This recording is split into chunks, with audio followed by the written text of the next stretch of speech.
Hello dear student, welcome to GK power up. आप सभी का स्वागत है फिर से एक और नई वीडियो में। इस वीडियो में हम general awareness, banking awareness, financial awareness, सारे जो हमारे एसबीआई क्लर्क मेंस और आईबीपीएस क्लर्क मेंस से हम यहाँ पे सारा जो हमारा सेक्शनल टेस्ट होता है, सेक्शनल हमारा एक पार्ट होता है हमारे मेंस एग्जामिनेशन में, तो इसकी हमने मॉक टेस्ट 2 लाई है। यहाँ पे हम टारगेट करेंगे कि एटलीस्ट 35 प्लस मार्क्स लाना। जी हाँ, ये आसान है।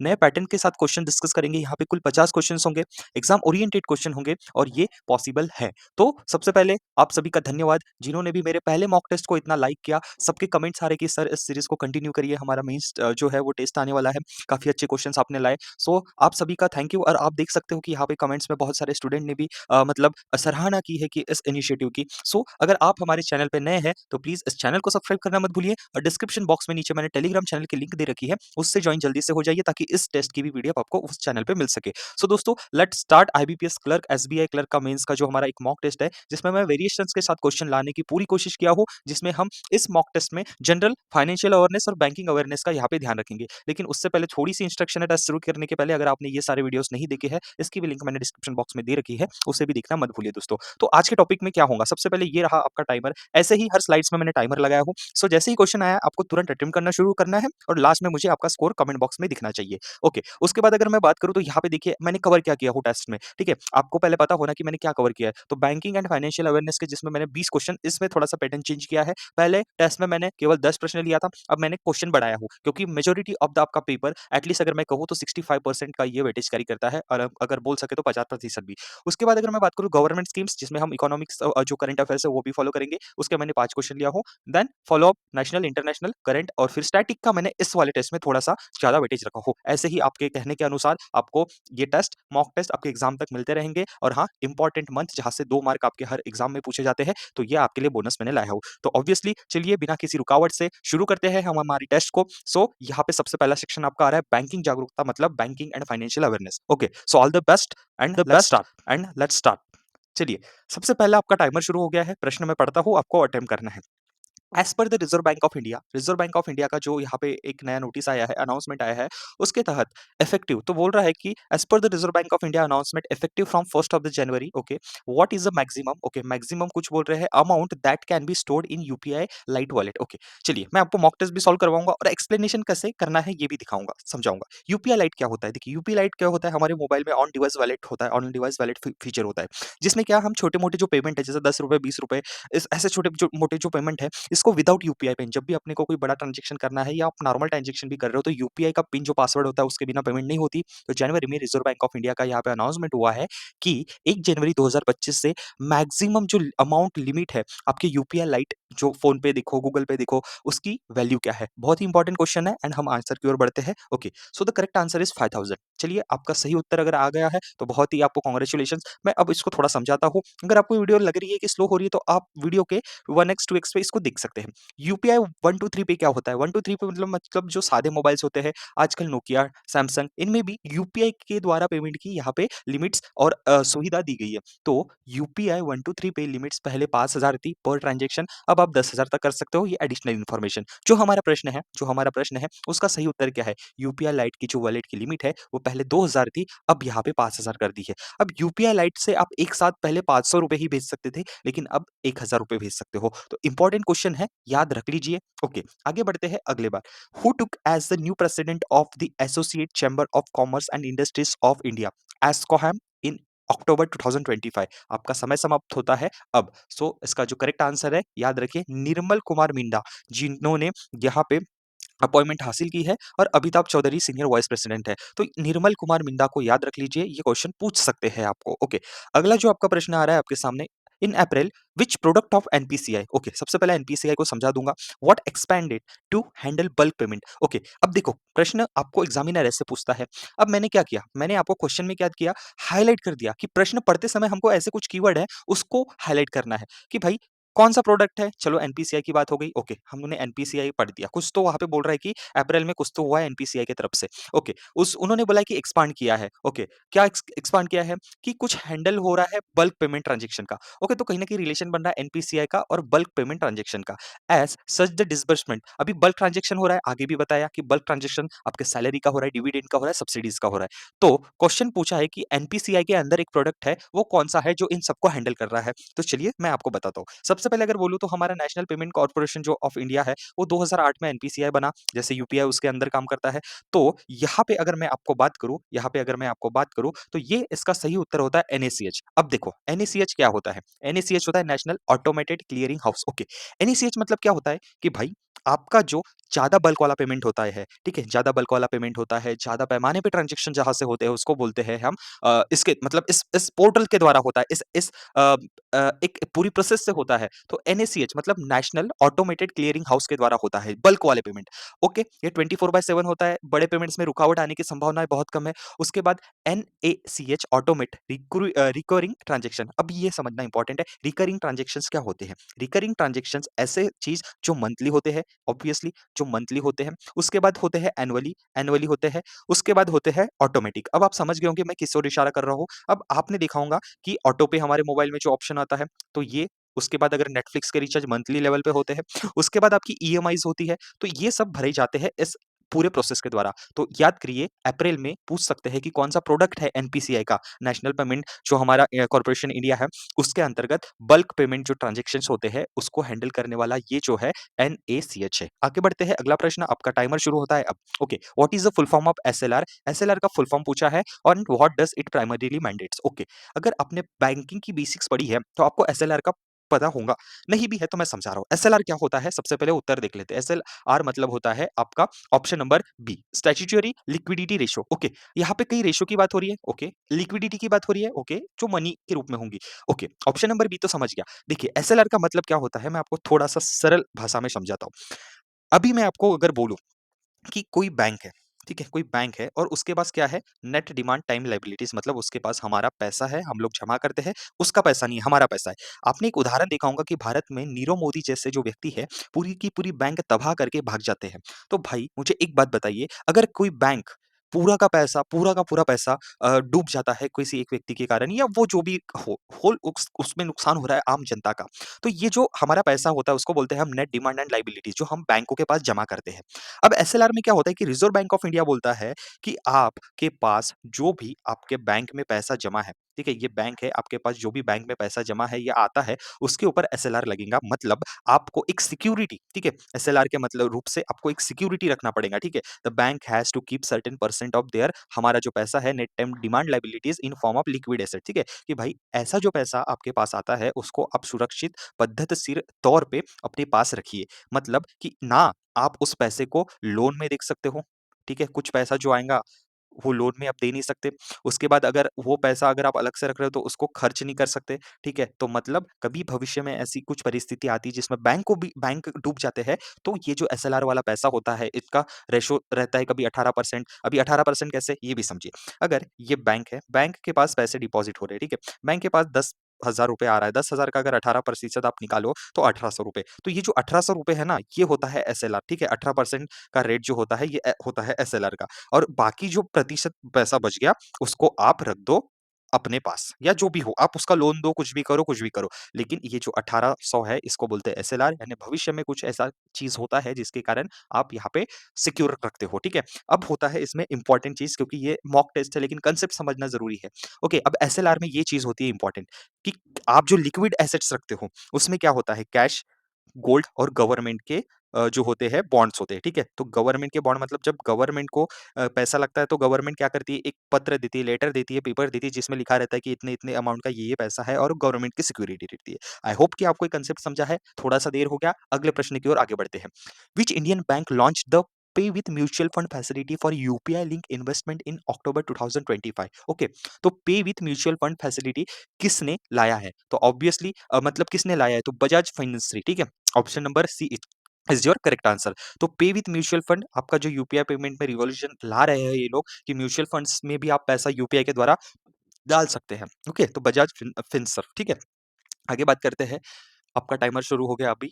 क्वेश्चन है विच एपेक्स अथॉरिटी, चलिए कोई एपेक्स अथॉरिटी मतलब अथॉरिटी की बात हो रही है, एस्टेब्लिश हुई थी, ओके एस्टेब्लिश हुई थी by reserve bank of India, ठीक है रिजर्व बैंक ऑफ इंडिया द्वारा ये अथॉरिटी एस्टेब्लिश की गई to regulate payment system, okay payment systems मतलब हमारे देश में जो भी पेमेंट के सिस्टम्स है, यूपीआई बैंकिंग के जो आरटीजीएस नेफ्ट हो गया, ठीक है offline plus online payment system की बात कर लेते हैं।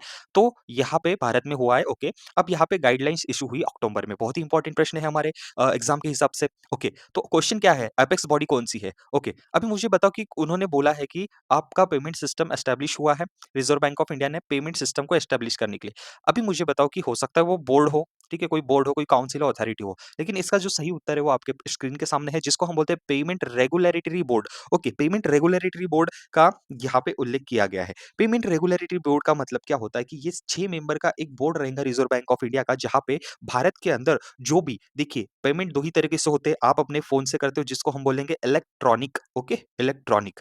अब समझो बच्चों इलेक्ट्रॉनिक के बाद होता है हमारा दूसरा जिसको बोलते हैं हम non electronic, okay non electronic. तीसरा हमारा होता है cross border payments, cross border payment, ठीक है क्रॉस बॉर्डर पेमेंट। अब होता है हमारा चौथा टाइप डोमेस्टिक, ठीक है डोमेस्टिक। तो ये हमारे मेजरली पेमेंट्स के मेथड्स है, ठीक है या तो आप ऑनलाइन करो या ऑफलाइन करो या क्रॉस बॉर्डर पेमेंट करो या डोमेस्टिक पेमेंट्स करो।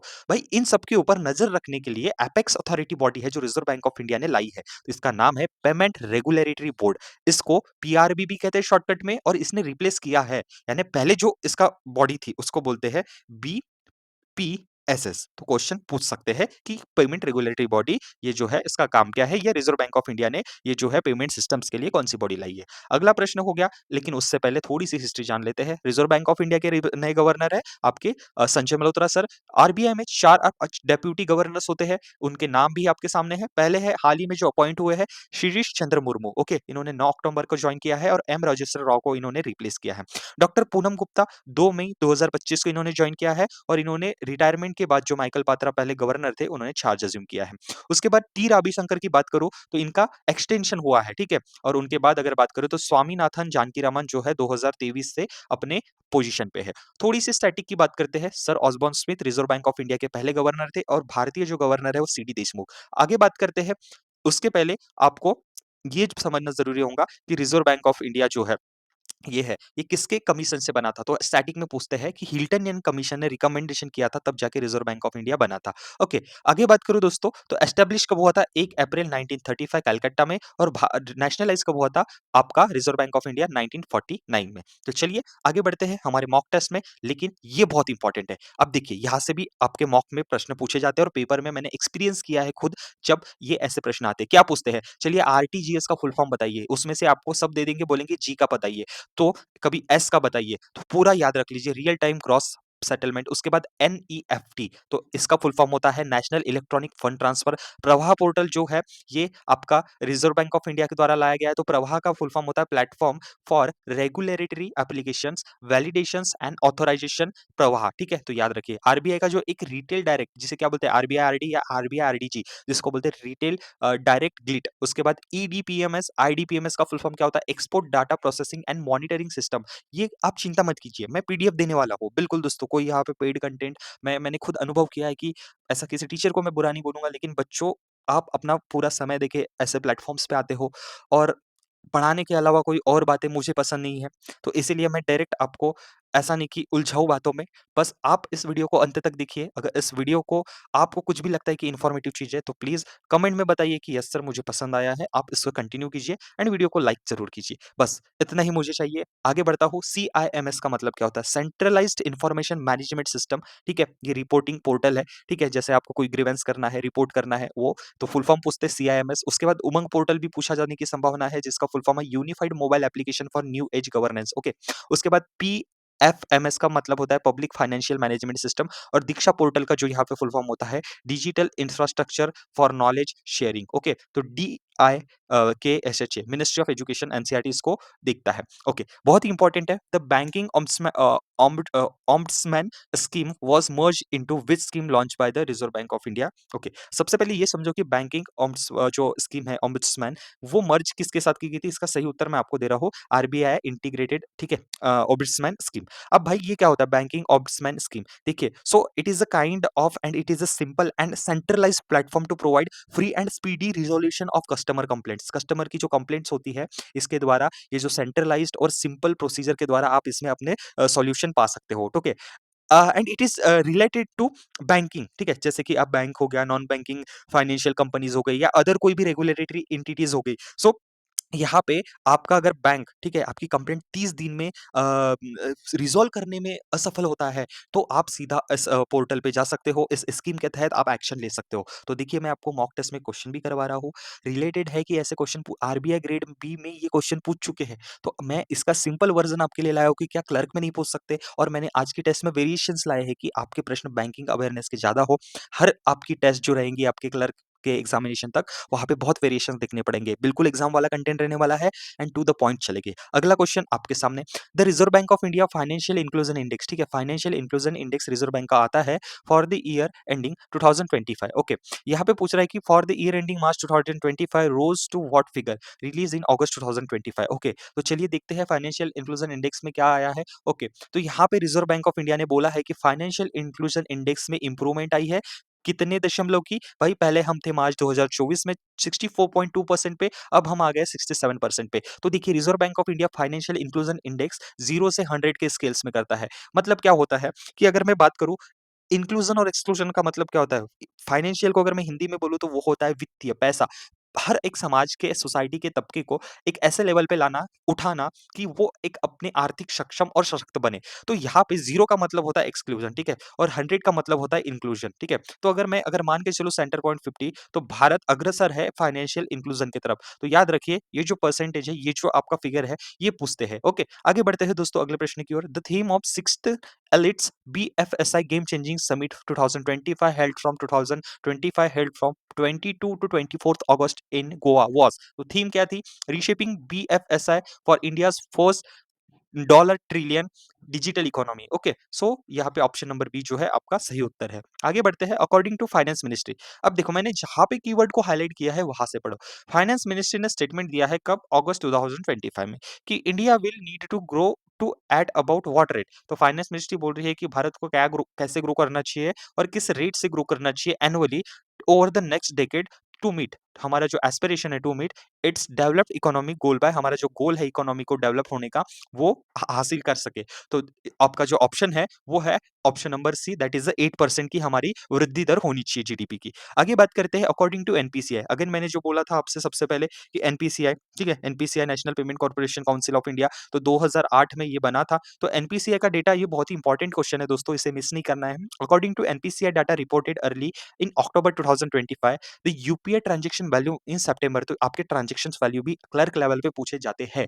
तो इसे इग्नोर मत कीजिए, आपका टाइमर समाप्त हो चुका है। आई नो कि मैं आपको केवल यहाँ पे क्वेश्चन दिखा के ये ऑप्शन है, ये ऑप्शन है, ऐसी मॉक टेस्ट नहीं दिलवा रहा हूँ, जहाँ पे मैं आपको एक्सप्लेनेशन के साथ समझा रहा हूँ। अगर आपको कोई डाउट आता है तो अगेन मैं कहूँगा कि कमेंट बॉक्स में मुझे ड्रॉप कीजिए, ओके।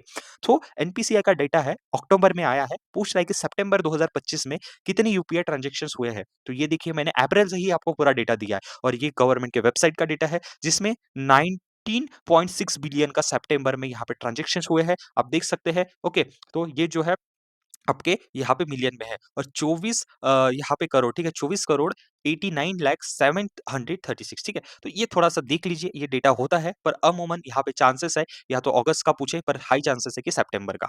आगे बात करते हैं, अगला प्रश्न आपके स्क्रीन के सामने, टाइमर शुरू हो चुका है, टाइमर आपको यहाँ पे देखते हुए पेपर को हल करना है। Under the financial inclusion campaign, the portal Jan Suraksha, ठीक है, जन सुरक्षा का पोर्टल है, was created to host information about flagship insurance schemes such as Pradhanmantri Jeevan ज्योति बीमा योजना, प्रधानमंत्री सुरक्षा बीमा योजना। समय समाप्त, आपको पता है कि ये ट्रू है या फॉल्स है ये बताना है, ठीक है। अब यहाँ पे पहले समझो, बात हुई है फाइनेंशियल इंक्लूजन, कुछ कैंपेन चला है, उसके वजह से एक पोर्टल ओपन हुआ था जन सुरक्षा, और यहाँ पे बोला गया है कि यहाँ पे 2 फ्लैगशिप स्कीम्स है, क्या ये पोर्टल उनके बारे में जानकारी देता है? क्या ये पोर्टल उसके बारे में कुछ बताता है? स्कीम्स थे 2, प्रधानमंत्री जीवन ज्योति बीमा योजना, प्रधानमंत्री सुरक्षा बीमा योजना। जी हाँ, आपका जो ऑप्शन है वो है ट्रू, सो सही है। तो ये देखिए जन सुरक्षा का पोर्टल है, जिसमें national portal for government social security insurance scheme के लिए पोर्टल है, जिसमें आप देख सकते हैं प्रधानमंत्री जीवन ज्योति बीमा योजना और प्रधानमंत्री सुरक्षा बीमा योजना के बारे में ये पोर्टल आपको अवेयरनेस देता है। सो आपका जो ऑप्शन था वो बिल्कुल सही था, ए जो कि ट्रू है। अब हम यहाँ पे अपने अगले पड़ाव पे आ चुके हैं, तो यहाँ पे गवर्नमेंट स्कीम्स और इकोनॉमिक न्यूज़ को हम एक्सप्लोर करेंगे, जिसमें मैंने 5 प्रश्न इस वाले मॉक टेस्ट में लाया हूँ। तो दोस्तों, अभी तक अगर आपने हमारे चैनल को सब्सक्राइब नहीं किया है, तो प्लीज़ नीचे ये जो बटन दिख रहा है, उसको क्लिक करिए और यहाँ पे सब्सक्राइब कर लीजिए। और हाँ, आपने अभी तक हमारे टेलीग्राम चैनल को जॉइन नहीं किया है, जिसमें कि मैं डेली बेसिस पे आपको डेली करंट अफेयर्स डालते रहता हूँ, ठीक है? उसमें लेक्चर के अलावा भी जो एग्जाम रिलेवेंट आपके नॉलेज होता है मैं उसको ऐड ऑन करते रहता हूँ। उसके बाद डेली जॉब्स अपडेट, अभी रेलवे का भी जो यहाँ पे रिक्रूटमेंट आया है 5000 पोस्ट का, उसकी भी मैं तैयारी का और एक रोड मैप बताऊंगा। पहले आप एसबीआई और आप आईबीपीएस क्लास पे फोकस कीजिए। उसके बाद एग्जाम अपडेट्स, एग्जाम रिजल्ट्स, उसके बाद क्विजेस और उसके बाद फास्ट अपडेट हमारे वीडियो की कि कब कौन सी वीडियो, क्या कोई टॉपर के पॉडकास्ट आने वाले हैं, ये सब मैं अपने टेलीग्राम चैनल पे अपडेट करता हूँ। तो चलिए हमारे मॉक टेस्ट के अगले पड़ाव पे बढ़ते हैं। ओके, सो आपने अगर ये सब वीडियो नहीं देखी है तो इनके लिंक मैंने डिस्क्रिप्शन बॉक्स में लगा दी है। आगे बात करते हैं, टाइमर शुरू हो गया। The government of India set to fiscal deficit target for financial year 2025-26 at what percent of GDP? तो ये आपका स्टैटिक का क्वेश्चन होता है, फिजिकल डिपॉजिट के बारे में पूछा है, तो ऑप्शन नंबर आपका जो है वो है 5.1, ठीक है? 5.1% के साथ यहाँ पे गवर्नमेंट ने अपना जो है लॉस रिकवर करने का सोचा है। आगे बात करते हैं प्रधानमंत्री सूरज इनिशिएटिव के बारे में बात हो रही है। तो यहाँ पे प्रधानमंत्री Suraj initiative is primarily aims to increase X. तो यहाँ पे कोई तो भी चीज आ रही है, ये जो इनिशिएटिव है किस चीज में बात कर रहा है, अमूमन ये आपका यहाँ पे बात हो रही है for disadvantage group. So again जो प्रधानमंत्री जो पोर्टल लॉन्च हुआ है, इसका भी फुल फॉर्म पूछा जा सकता है, प्रधानमंत्री सामाजिक उत्थान एवं रोजगार आधारित जन कल्याण। तो इसका जो ऑप्शन है वो है क्रेडिट एसेस, ठीक है? प्रधानमंत्री स्कीम फोकस करती है एनहांसिंग क्रेडिट एसेस और social economic upliftment of vulnerable section. ऐसे सेक्शन समाज के जो अभी भी गरीबी रेखा के नीचे है, उनका भी समाज में अपलिफ्टमेंट होना चाहिए, एक फाइनेंशियल वित्तीय समावेश होना चाहिए मुख्य धारा में। ओके, सो आपका जो आंसर है वो है option number B, ministry of rural development. Okay, ministry of rural development highlighted the progress of which scheme emphasis effort towards creating poverty. देखिए, मिनिस्ट्री ऑफ रूरल डेवलपमेंट ने किस योजना पे ज्यादा जोर दिया है कि भारत में गरीब जो देश है, ठीक है, वो हमारे गांव जो है वो गरीबी से फ्री हो। तो प्रधानमंत्री आवास योजना भी यहाँ पे है। अगर यहाँ पे मैं अगर डिटेल में आपको बताने चाहता तो प्रधानमंत्री जो मिनिस्ट्री ऑफ रूरल डेवलपमेंट के अंदर बहुत सारे और स्कीम्स चलते हैं, ठीक है? तो यहाँ पे वो उसका भी आंसर आ सकता था, लेकिन अभी यहाँ पे जो स्कीम इसके अंदर चल रही है वो है प्रधानमंत्री आवास योजना। गरीबी से दूर घर घर हम प्रोवाइड करते हैं उनको, ठीक है, कुछ सब्सिडी के रेट्स पे। तो वो यहाँ पे आपका ऑप्शन ये सही है। आगे बढ़ते हैं अगले प्रश्न में। आपका जो टाइमर हो गया है, शुरू हो चुका है। अब देखिए यहाँ पे क्या बोल रहा है, विच पॉलिसी, ठीक है, कोई पॉलिसी के बारे में वो बात हो रही है। तो which policy measure is stretch, ठीक है, तो हम ऐसी कौन सी पॉलिसी लागू करेंगे to achieve sustainable development goal number 10 to reduce inequalities. Sustainable development जो गोल है उसका 10वां नंबर का क्या काम है, रिड्यूस इनइक्वालिटीज। इनइक्वालिटी किस बेसिस पे होती है, अगर हम ह्यूमैनिटीज के स्टूडेंट है तो आप बोलोगे कि सर जात के कास्ट के नाम पे रेसिज्म होता है, ये वो इनइक्वालिटी नहीं है। अगर मैं फाइनेंस के बारे में बात करूं तो फाइनेंशियल इंक्लूजन होता है। फाइनेंशियल इंक्लूजन मतलब क्या होता है कि ऐसी इनइक्वालिटीज को हमको दूर करना है जिसके एफर्ट से हम फाइनेंशियल प्रोडक्ट्स हो गया, बैंकिंग जैसी सुविधाएं हो गई, वित्तीय सुविधाएं हो गई और सर्विसेज हो गई, ये सब हम अफोर्डेबल हर किसी व्यक्ति को कर सके, ठीक है? तो फाइनेंशियल इंक्लूजन मतलब ही ये है कि हम समाज के हर तबके को एक लेवल पे ला सके कि जहाँ पे समानताएं हो, वित्तीय उनके पास पैसा हो, एक लेवल पे हो, अच्छा जीवन वो बिताए। चलिए बात करते हैं प्रश्न की। उसका सही जो उत्तर है वो है option number D, improving financial inclusion and equal resources. जो मैंने आपको अभी हिंदी में समझाया उसी का यहाँ पे आंसर है। तो ये जो है समझते हैं थोड़ा सा स्टैटिक चीज। सस्टेनेबल डेवलपमेंट मतलब क्या होता है कि किसी भी देश को ये जो 17 गोल है, ठीक है, याद रखिए। पहले तो सस्टेनेबल डेवलपमेंट गोल्स स्टैटिक में पूछा जा चुका है क्लर्क के लेवल में। ये कितना है, ये है टोटल 17, ठीक है? मतलब एक देश को आगे बढ़ने के लिए इन 17 गोल्स को लेके चलना चाहिए। जैसे देखो ना, हमारे देश में गरीबी, भूखमरी ये सब नहीं रहना चाहिए, और वही ये गोल्स बताते हैं कि भाई आपके देश में पॉवर्टी नहीं चाहिए। हंगर मतलब आप अपने देश की भूखमरी को कम करो, आप अपने देश के लोगों को गुड हेल्थ और अच्छी वेलबींग दो। उसके बाद आप क्लीन वाटर दो, सैनिटेशन दो, जेंडर इक्वालिटी रखो, उसके बाद क्वालिटी ऑफ एजुकेशन दो, अफोर्डेबल, तो ब्ला ब्ला ब्ला, ये सब आपके 17 सस्टेनेबल डेवलपमेंट गोल है। तो अभी फोकस करते हैं अपने मॉक पे, और हमें 10th नंबर का जो गोल देखना है। तो देखिए, रिड्यूस इनइक्वालिटीज, चाहे वो फिर फाइनेंशियल हो या कास्ट बेसिस पे। तो ये हमारा जो था सही आंसर था। आगे बात करते हैं नेशनल और इंटरनेशनल करंट अफेयर्स पे, जहां पे मैंने 26 से 35 तक क्वेश्चन लाए हैं। आपका टाइमर शुरू होता है अब। ये रहा आपका पहला क्वेश्चन। यहाँ पे पूछा गया कि who became the first transgender, okay, first transgender member to be included in supreme court. बहुत ही इंपॉर्टेंट न्यूज है। सुप्रीम कोर्ट के चेंबर में, सुप्रीम कोर्ट के जो यहाँ पे मेंबर होता है पैनल का, ठीक है, वहां पे किन फर्स्ट ट्रांसजेंडर को ऐड किया गया है। सो अक्टूबर 2025 की न्यूज है, तो बहुत ही इंपॉर्टेंट हो जाती है।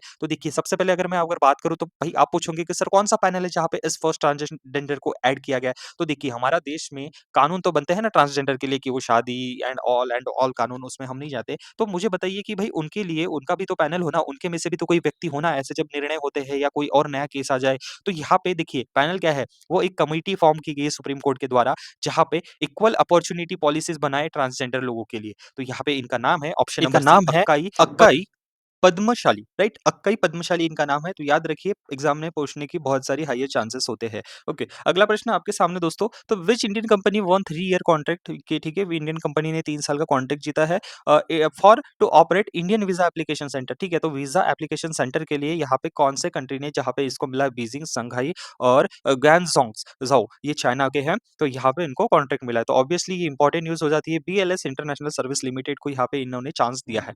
आगे बढ़ते हैं।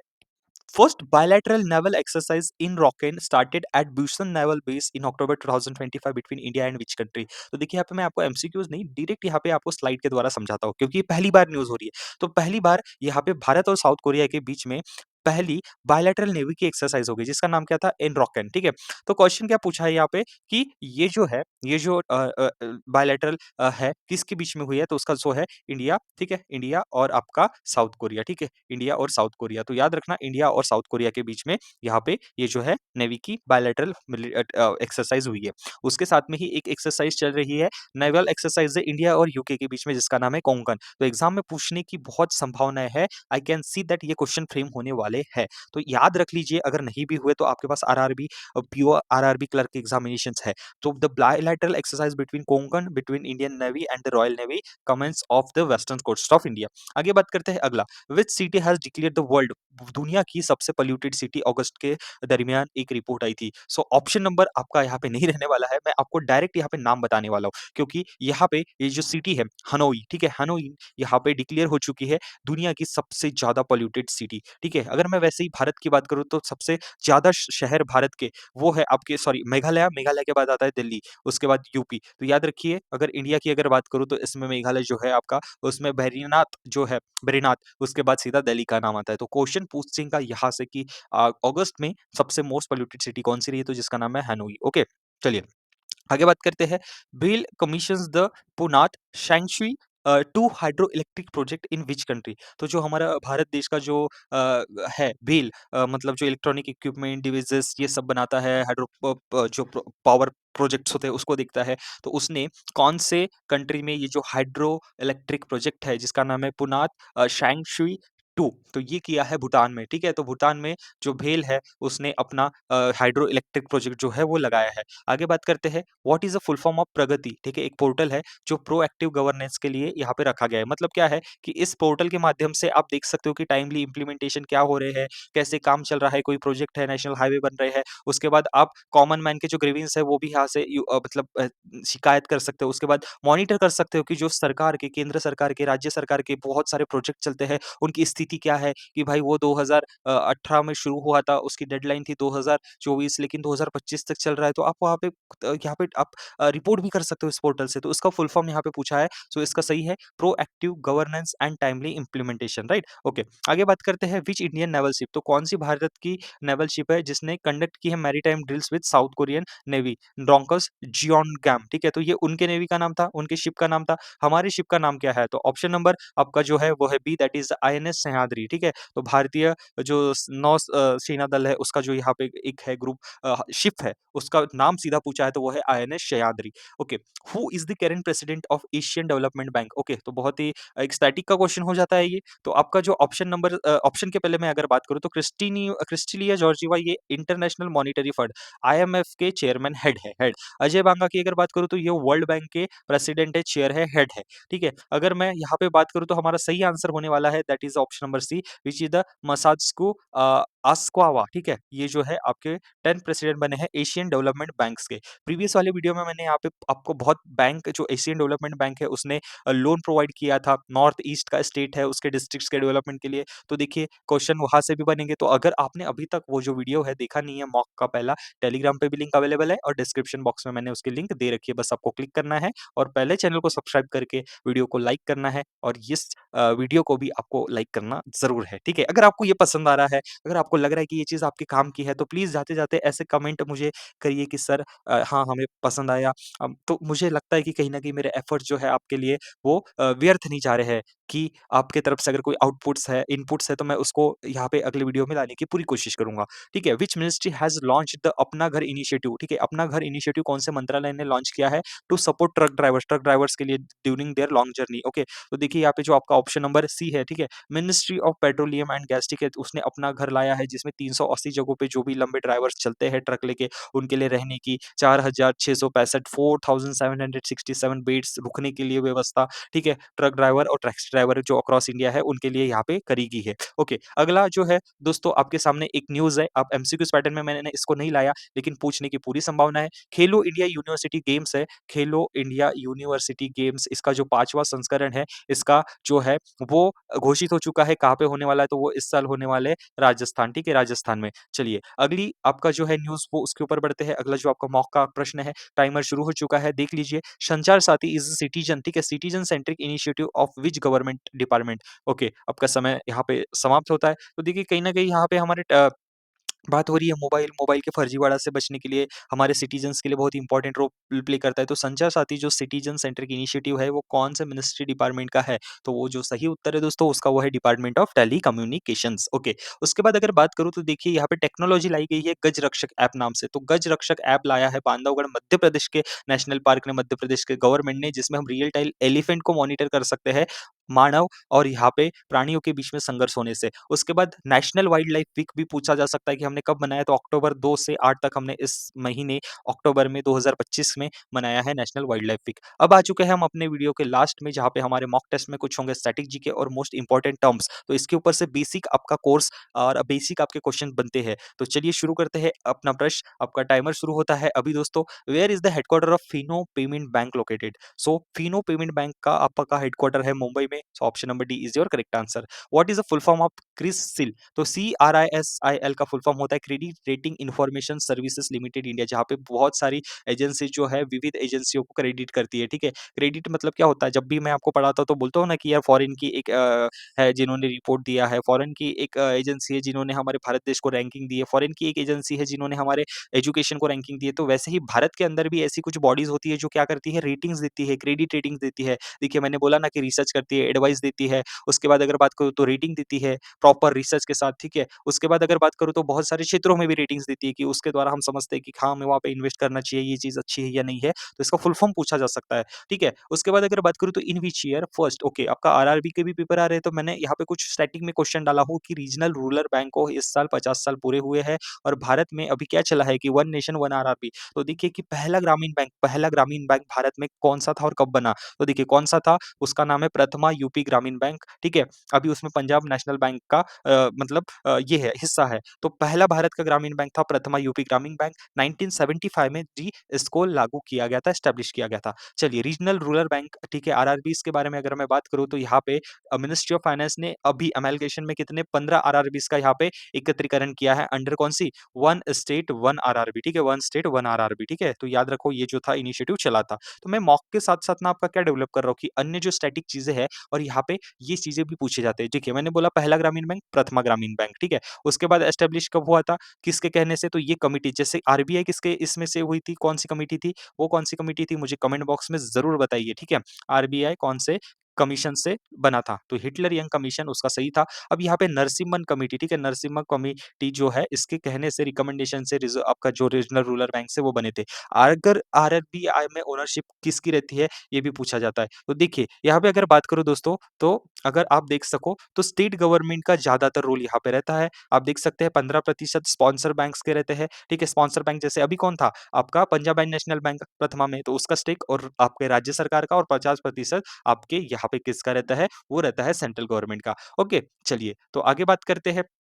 अपने नेक्स्ट जो है वो अपने नेक्स्ट पड़ाव की ओर, नेक्स्ट क्वेश्चन की ओर। तो चलते हैं आगे, आपका टाइमर शुरू हो गया अभी। In which year did first देखिए भारत नेशनलाइजेशन ऑफ बैंक्स भी हुए हैं। तो यहाँ पे बात करूँ अगर आगे तो उसका सही उत्तर है ऑप्शन नंबर बी 1969 में सबसे पहली बार यहाँ पे 1919 बैंक का यहाँ पे आपका 14 बैंकों का राष्ट्रीयकरण हुआ था, ठीक है? 19 नहीं, 19 जुलाई को हम न बैंक नेशनलाइज़ेशन डे मनाते हैं और 14 बैंक आपके सामने हैं। उसके बाद सेकंड फ़ेज़ में यहाँ पे 1980 1980 में हुए थे, तो कुल 2 चरण में यहाँ पे नेशनलाइज़ेशन ऑफ बैंक्स का हुआ है। आगे बात करते हैं, where is the headquarter of SIDBI located? तो हमारा जो स्मॉल इंडस्ट्रियल डेवलपमेंट बैंक है, उसका हेडक्वार्टर कहाँ पे है? तो option number D is your correct answer which is Lucknow. और उसके साथ-साथ मैंने प्राइवेट सेक्टर्स के जो एमडी है, ठीक है, हेडक्वार्टर है, सीईओ है, उनका यहाँ पे डेटा दिया हूँ। और ये जो है इम्पोर्टेंट है कि आरबीआई का हेडक्वार्टर मुंबई में है। फिलहाल के जो गवर्नर है वो है हमारे संजय मल्होत्रा। सेबी का हेडक्वार्टर मुंबई में है। इम्पोर्टेंट क्वेश्चन पिछली बार यहाँ पे पूछा गया था। एलबीओ में वैसे ही तुहिन कांत पांडे चेयरमैन है। मधाबीपुरी बुच को यहाँ पे हटा के उनको बनाया है। नाबार्ड मुंबई में हेडक्वार्टर है। शिवाजी शाहजी केबी, तो आपको पता है रजनीकांत ने भी यहाँ पे ग्रेट शिवाजी का यहाँ पे मूवी किया था, तो आप रिलेट कर सकते हो। सिडबी जैसा जो बैंक है, small industrial development bank of India, which is situated in Lucknow, and उनके जो सीएमडी है वो है शिवा सुब्रमण्यम रमन। ओके, अगला प्रश्न आपके स्क्रीन के सामने है, वैसे ही आपका जो है टाइमर शुरू हो चुका है। In the context of digital payment, जी हाँ, डिजिटल पेमेंट हम करते हैं, हमको पता है। तो वो बोलता है कि टोकनाइजेशन क्या है, ठीक है। अब मुझे बताओ कि डिजिटलाइजेशन अगर आप कर रहे हो पेमेंट का, तो यहाँ पे एक बात आपको समझना ज़रूरी है कि जब भी आप कहीं कहीं पे पेमेंट करते हो या कहीं पे भी आप अपना डेटा देते हो, ठीक है, जैसे कि आप कोई कार्ड से पेमेंट कर रहे हो, तो आपका जो इंपॉर्टेंट डेटा होता है ना, वो आपके कार्ड पे भी होता है। कुछ नंबर्स होते हैं, डिटेल्स होती है। अगर आप मान के चलो मार्केट में गए, कहीं पे भी बड़ी शॉपिंग की, अब स्वाइप मशीन में अपना कार्ड इंसर्ट करके आपने पेमेंट तो कर दिया, लेकिन क्या मशीन उस डेटा को भी तो रीड कर सकती है, आसानी से चुरा सकती है? ओके, तो इसी के लिए ये जो टोकनाइजेशन वाली टेक्नोलॉजी क्या काम करती है? इसको, वो जो आपका डेटा रहता है, जो कोड रहता है, उसको क्या करती है, रिप्लेस करती है सेंसिटिव पेमेंट डेटा को, जो आपके कार्ड के नंबर रहते हैं, एक यूनिक कोड में। और यूनिक कोड में जाने के बाद आपका बैंक उसको एसेस ले लेता है, समझ जाता है कि यस, कोई दिक्कत नहीं है, और फिर वो जो है पैसे उसके पेमेंट में चले जाते हैं। तो कुल मिला के पूछा जा सकता है कि डिजिटल पेमेंट में टोकनाइजेशन का कांसेप्ट क्या है? ऐसे स्टैटिक के सवाल, क्वेश्चन कम आते हैं, लेकिन आते ज़रूर हैं। तो मेरा पहले से ही आपको बोलना था कि मैं हर टेस्ट में मॉडर्न क्वेश्चंस लाऊँगा, हर टेस्ट में मैं अलग-अलग वेरिएशन के साथ आऊँगा। जैसे कि पहले मॉक टेस्ट में मैंने करंट को ज़्यादा तवज्जो दिया था, उसके साथ-साथ मैं इसमें स्टैटिक को तो दे ही रहा हूँ, लेकिन यहाँ पे करंट में क्या चल रहा है, जैसे बैंकिंग अवेयरनेस, वहाँ से भी क्वेश्चन मैंने बोला ना आपको कि एसबीआई का जो मैंने यहाँ पे पूरा एनालिसिस वीडियो किया आईबीपीएस का, वहाँ पे बोला कि बैंकिंग, जनरल अवेयरनेस और जो आपका नेशनल न्यूज़ है, उसके ऊपर से ज़्यादा क्वेश्चंस बनते हैं। तो ऑब्वियसली आशा करता हूँ आपको ये मॉक टेस्ट पसंद आ रहा है। हम अपने वीडियो के लास्ट में आ चुके हैं। कुछ क्वेश्चन अटेम्प्ट करने के बाद आपके लिए जो सरप्राइज़ था, वो मैं आपको बताने वाला हूँ। नाबार्ड प्राइमरीली प्रोवाइड रीफाइनेंस, तो नाबार्ड रीफाइनेंस कोस किस सेक्टर को करता है? ऑब्वियसली नाम में ही आंसर है, national bank for agriculture and rural development. तो वो एग्रीकल्चर बेस्ड रूरल डेवलपमेंट के लिए यहाँ पे फाइनेंशियल मदद प्रोवाइड करते हैं। आगे बात करते हैं, what is the maximum award amount of banking ombudsman scheme, where देखिए, जब भी मैंने बोला ना कि ये क्या है कि हमारा बैंकों के बीच में अगर 30 दिन के अंदर कोई जो हमारा मामला है हल नहीं हो रहा है, हम क्या करेंगे, जो इस स्कीम के तहत रिजर्व बैंक ऑफ इंडिया में जाएँगे, कंप्लेंट करेंगे कि जी सर, हमारा यहाँ पे हनन हो रहा है, हमारे को यहाँ पे ये जो है हमारी शिकायतों का निवारण नहीं कर रहे हैं। तो जब अगर मान के चलिए कि रिजर्व बैंक ऑफ इंडिया और एज़ अ कस्टमर मैं, ठीक है, और बैंक के बीच में सलाह नहीं होती और यहाँ पे दोषी पाया जाता है बैंक, तो केवल उस पूरे प्रक्रिया को देख के अगर है, तो 20 लाख रुपए का यहाँ पे पूरा मैक्सिमम अवार्ड दिया जाता है, ठीक है? ओके, चलिए आगे बात करते हैं, in banking sector what does the term ठीक है, मोरेटोरियम मीन्स, ठीक है? तो ये जो टर्म है, ठीक है, ये जो टर्म है, इसका मतलब क्या होता है? मोरेटोरियम का मतलब क्या होता है? सिंपली आप देखिए, बैंकिंग में मोरेटोरियम का अर्थ होता है, जब भी मान के चलिए आप कोई लोन्स लेते हैं या कोविड के ऐसी परिस्थिति में आपने लोन लिया है, ठीक है? और उसकी जो पेमेंट या आपका ईएमआई भरने की एक टाइम लिमिट होती है, ठीक है? जो बैंक के द्वारा लोन की किस्तों ईएमआई भुगतान पर दी जाती है, ठीक है? तो अब क्या है कि उसमें एक परमानेंट नहीं, ठीक है? ईएमआई भरने के लिए आपको अनपरमानेंट, ठीक है? अस्थायी, ठीक है? अस्थायी का मतलब क्या होता है कि परमानेंट तो रोक नहीं है, आपको ईएमआई भरना पड़ेगा, लेकिन कुछ छुटकारा या मदद दी जाती है कि आप उस ईएमआई को लेट भर सको, ठीक है? अब ये उन उधारकर्ता, जो ये ऐसे उधारकर्ता है के लिए राहत है, जिसके ऊपर जैसे कोविड में बहुत सारी फाइनेंशियल संकट साथ के, ठीक है? जैसे नौकरी छूटना या कारोबार में नुकसान होना। अब मैं बिज़नेसमैन हूँ भैया, मैंने लोन ले लिया है, ईएमआई पे है मेरी चीज़ें, अब मेरे संकट आ गया है, ठीक है? तो मैं क्या करूँगा, इस स्कीम के तहत यहाँ पे मुझे क्या मिलेगा, टेम्परेरी सस्पेंशन मिलेगा, पोस्टपोन मिलेगा मेरे जो डेबिट है, डेब्ट रीपेमेंट पे। तो ऑप्शन नंबर जो आपका बी है, वो सही उत्तर है, ठीक है? तो नुकसान का सामना जो कर रहे हैं, तो इसके लिए उसकी जो अवधि रहती है उधारकर्ता को, तत्काल जो हमको भुगतान करना पड़ता है ना ईएमआई का या डेब्ट का, तो उसमें हमको छुटकारा मिलती है। हालाँकि हमारा जो कर्जा होता है, वो खत्म नहीं होता हमारे ऊपर से, बल्कि भुगतान को कुछ समय के लिए टाल दिया जाता है, राइट? तो ये कांसेप्ट आपको समझना ज़रूरी है दोस्तों। अगेन लास्ट में हमारा क्वेश्चन है, what is the full form of IMPS? So इसका जो सही उत्तर है, वो है immediate payment services. Okay, immediate payment service. So यहाँ पे which regulatory authority control credit rating agency. अब मैंने जब भी बताया कि क्रेडिट रेटिंग्स होती है, बहुत सारी आपकी जो एजेंसीज है वो क्रेडिट रेटिंग यहाँ पे बताती है, तो उनको कंट्रोल कौन करता है? तो वो कंट्रोल करता है सेबी, ठीक है, Security and Exchange Board of India. Okay, चलिए। So last question, what does the CBLO stand for a term use in money market? So the correct answer is collateralise borrowing and lending obligations दोस्तों। Which interest rate is lived by reserve bank of India for borrowing against government securities? अभी जो मैंने आपको बोला, तो ये marginal standing facility है, जिसमें अगर बात करूं तो windows for bank to borrow overnight fund from RBI. तो बैंक, ठीक है, तो बैंक जो आप पैसा लेते हैं रिजर्व बैंक ऑफ इंडिया से, so bank can borrow fund using G Sec as collateral. So MSF rate is typically 50 BPS higher than repo rate. तो ये जो रेट्स है मैंने अपने टेलीग्राम पे डालते रहता हूँ, तो डेली देखना है कि रेपो रेट्स क्या चलता है, एमएसएफ रेट क्या चल रहा है। तो ये स्टैटिक क्वेश्चंस होते हैं दोस्तों। Which institution grant bank licence? Last question of the this mock. And यहाँ पे पूछा है कि कौन सी इंस्टीट्यूशन है जो बैंक, हमारे भारत देश में बैंकों को लाइसेंस प्रोवाइड करती है, ठीक है। तो ऑब्वियसली आप सबका सपना है रिजर्व बैंक ऑफ इंडिया में असिस्टेंट ग्रेड बी ऑफिसर बनना, तो obviously Reserve bank of India ही यहाँ पे लाइसेंस प्रोवाइड करती है दोस्तों। सो बोनस मार्क आपके लिए क्या है? बोनस मार्क है आपके लिए इंपॉर्टेंट डेज सितंबर मंथ के। जी हाँ, बस आपको क्या करना है, एक छोटा सा पॉज लगाना है, स्क्रीनशॉट लेना है एंड इसको रिवाइज करना है। एक प्रश्न इन स्कीम्स सॉरी इस स्लाइड में से आपका एक ना एक प्रश्न इस स्लाइड में से जो मैंने आपको दिया हो ये वाला, यहाँ पे पूछने की संभावना है। जैसे वो international peace day, rhinos day, themes भी मैंने दिया है, ओजोन डे भी दिया है, ठीक है, international day of preservation of ozone layer, ozone day. Okay, तो यहाँ पे क्वेश्चन पूछने की हाईयर संभावना है। तो ये 3 स्लाइड्स मैं आपके लिए बोनस मार्क में लाया हूँ। आशा करता हूँ आपको ये वीडियो जरूर पसंद आया दोस्तों। अगर आप हमारे चैनल पे नए हैं तो प्लीज चैनल को सब्सक्राइब करना मत भूलिए एंड कमेंट बॉक्स में मुझे बताइए कि ये वीडियो आपको कैसा लगा, ये पैटर्न कैसा लगा, क्या और मुझे ऐसे वीडियोस लाना चाहिए। एंड अगर आप हमारे टेलीग्राम चैनल पे ज्वाइन नहीं किया है तो प्लीज टेलीग्राम चैनल को ज्वाइन करना मत भूलिए। And thank you for watching this video. And हाँ, मॉक टेस्ट देने से भी बेहतर चीज है कि आप इन वीडियो को भी देखिए, जहाँ पे मैंने डिटेल में भी यहाँ पे एक्सप्लेनेशन दिया है कि सितंबर मंथ में क्या पढ़ना चाहिए, क्या नहीं पढ़ना चाहिए, और नए पैटर्न के अनुसार मैंने ये वीडियो बनाया है, जिसकी लिंक डिस्क्रिप्शन बॉक्स में मैंने नीचे दे रखी है। और हाँ, आपको टेलीग्राम चैनल पे भी इसकी लिंक जरूर मिलेगी। तो चलिए मिलते हैं अगले मॉक टेस्ट में, तब तक के लिए ध्यान रखिए अपना। Take care, bye bye, see you soon.